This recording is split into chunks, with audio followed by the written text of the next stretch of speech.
Sports journalism joined the ranks of traditional journalism in the early 1800s because of a trend known as the penny press papers.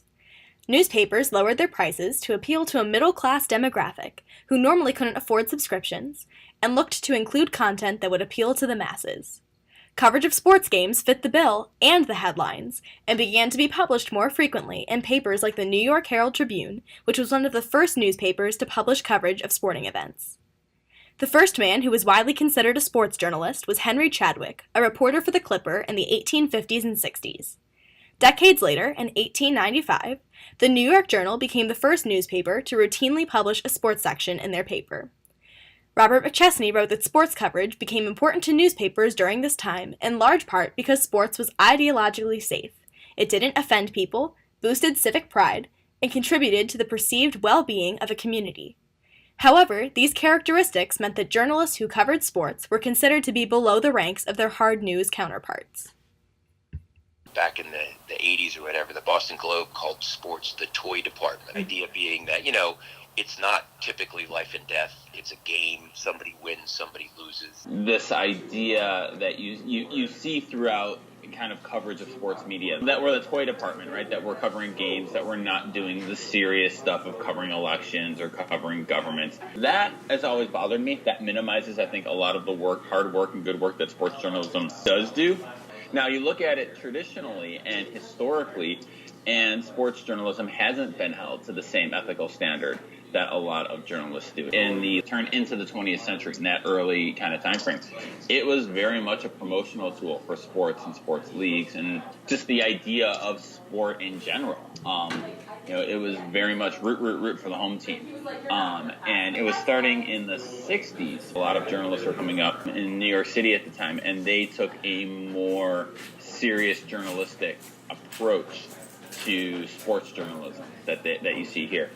So I do think you need to be held to the same standards. When you start to think about the role of sport in society and you want to actually think about sport as more of a critical element of society, it's way more interesting. They call it the toy store of life in many regards, but there's such a prominent venue in our society where sport fills that void, and so a lot of these athletes have very interesting voices. As players have become more vocal about their own agendas and actions off of the field, politics and sports coverage have begun to coincide. One of the most recent examples of athletes using their platform to influence society is Colin Kaepernick, an ex-quarterback for the San Francisco 49ers, who took a stand against injustice by sitting during the national anthem during the final 3 preseason games of 2016. On August 26th of that year, Kaepernick received public attention for his protest, and he addressed the media, stating his decision to sit was due to the oppression of people of color and issues relating to police brutality in America, not disrespect for his country. On September 1st, 2016, Kaepernick extended his protest by taking a knee, which is a common show of respect for injured players on the sports field. On the same day, and for many to follow, other professional athletes across various sports and leagues began to join Kaepernick in his on-field protest.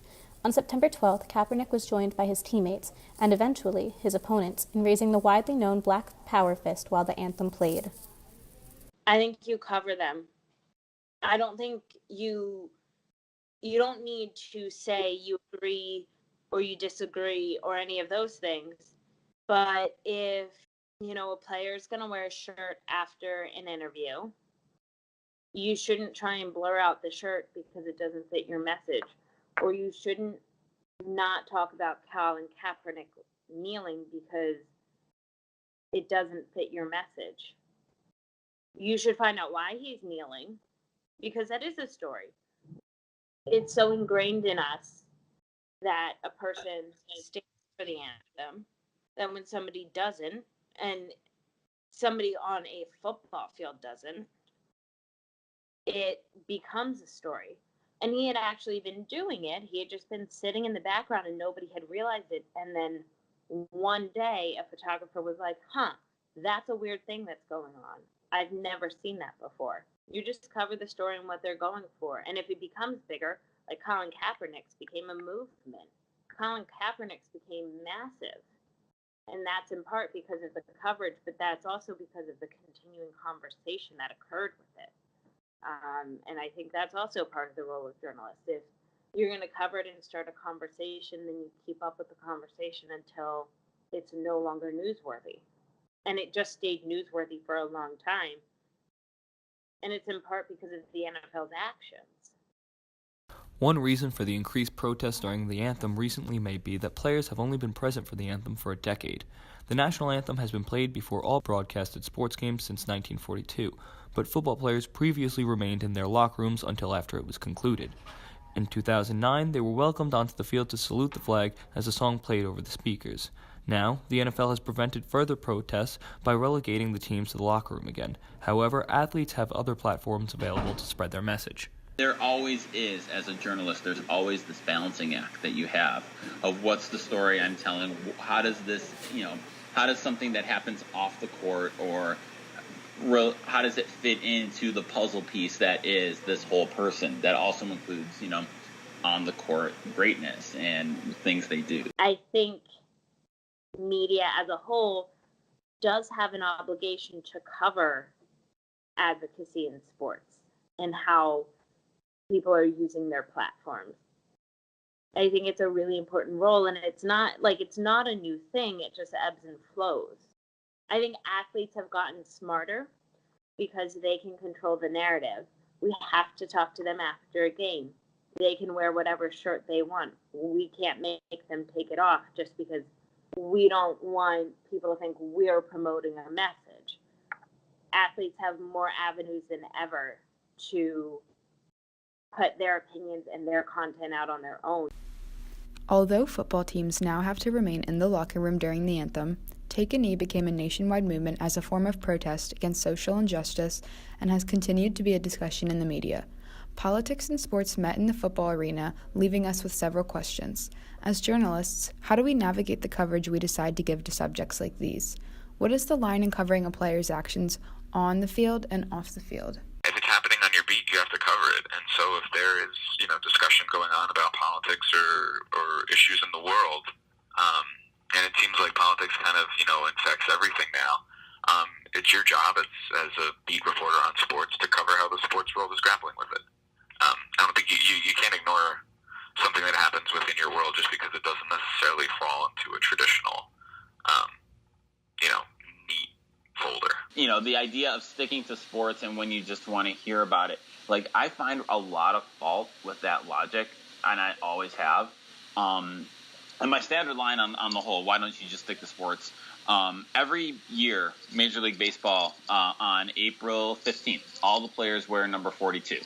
Jackie Robinson. Today, Jackie Robinson broke the color line.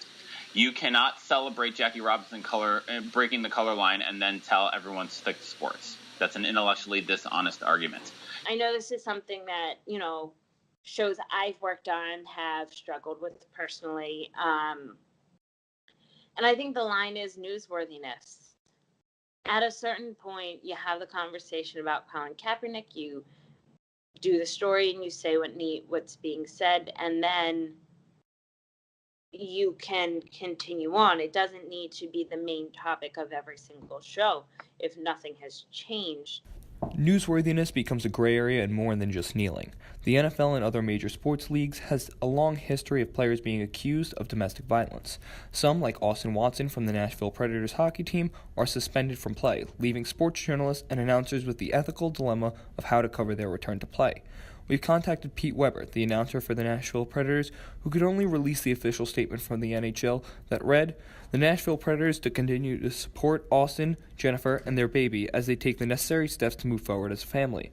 Austin has served his suspension and has been reinstated to the team's active roster.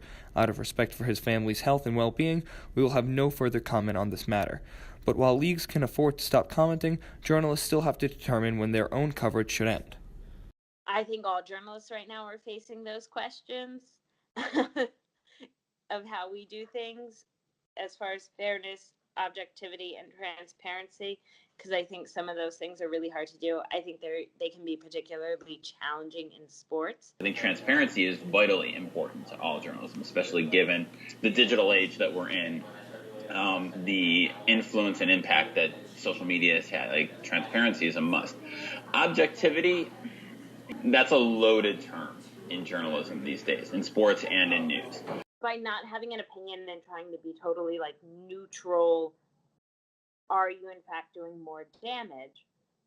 that was like, it's sports can get very weird sometimes in the gray areas because people want it to be fun all the time.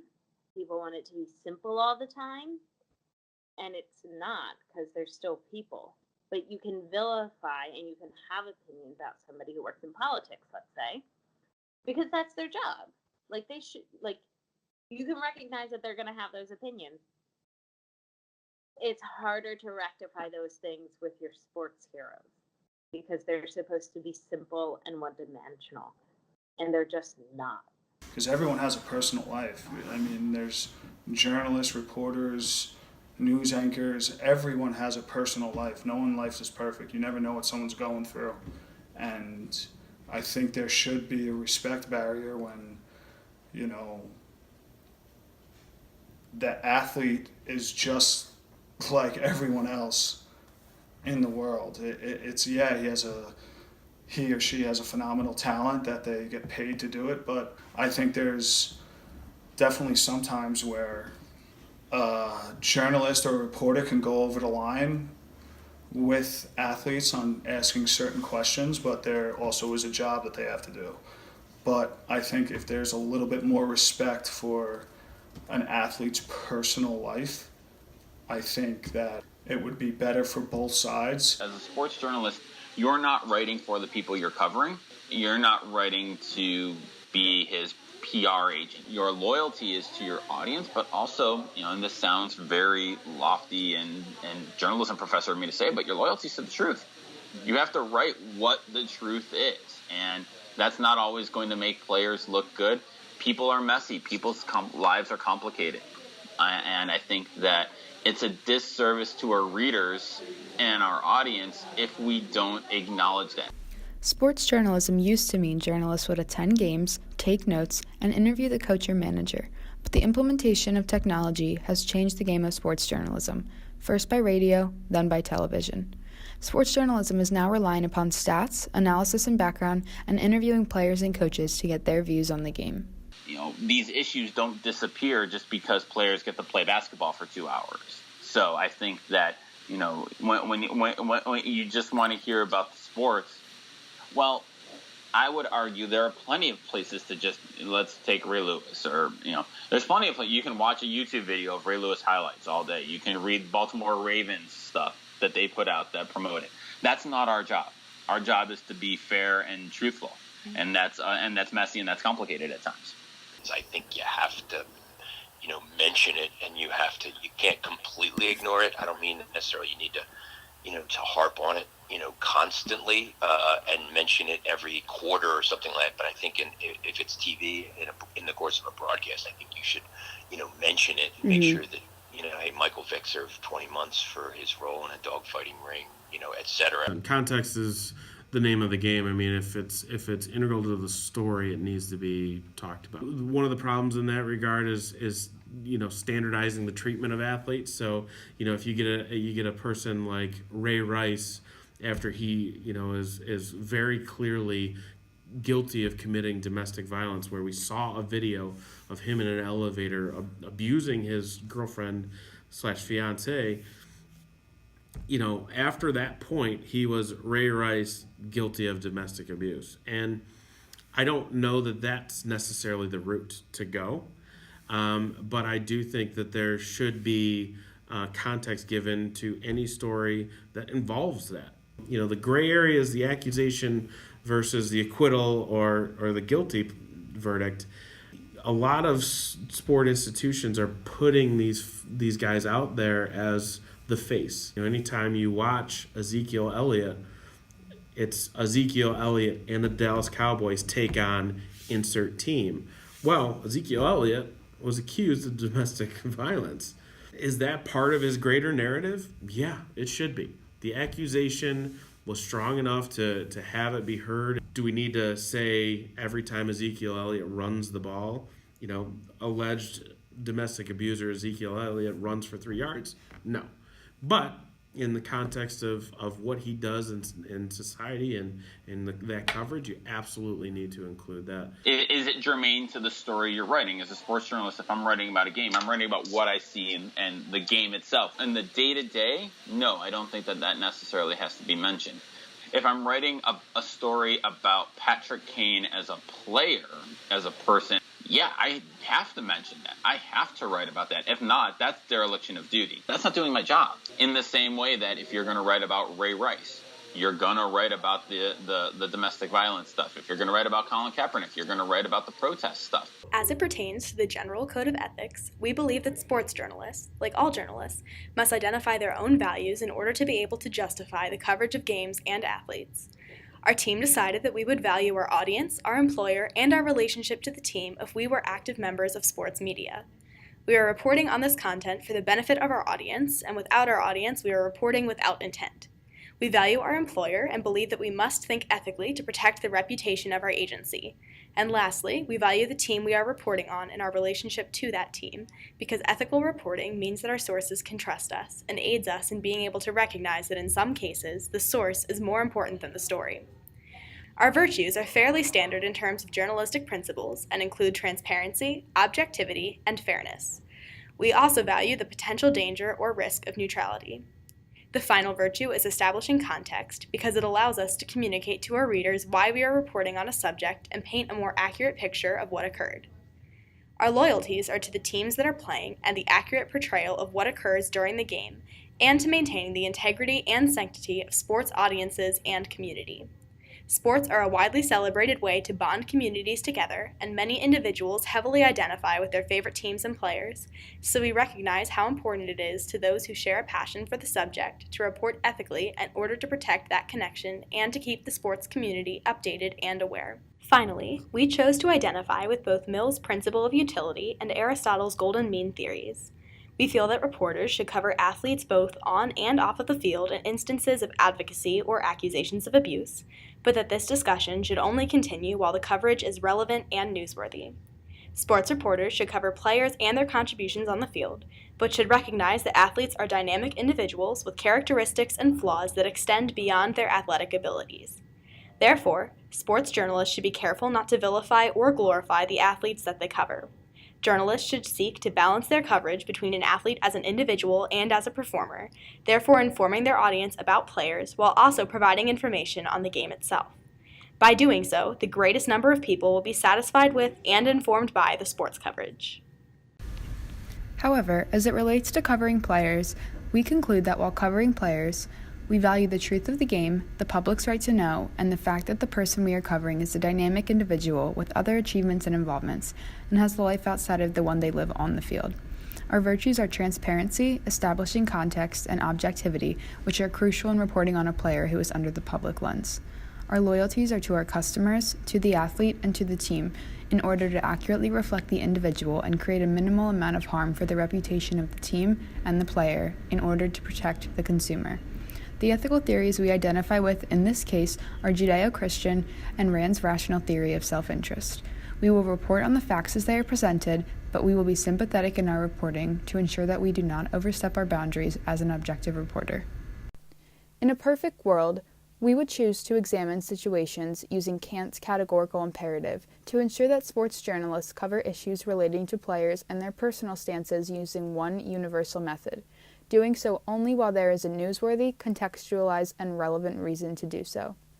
In instances of players who have been known to engage in controversial activity, such as those returning after domestic abuse cases are brought against them, announcers should mention the case and whatever charges were brought against them when the player is discussed over the course of the game.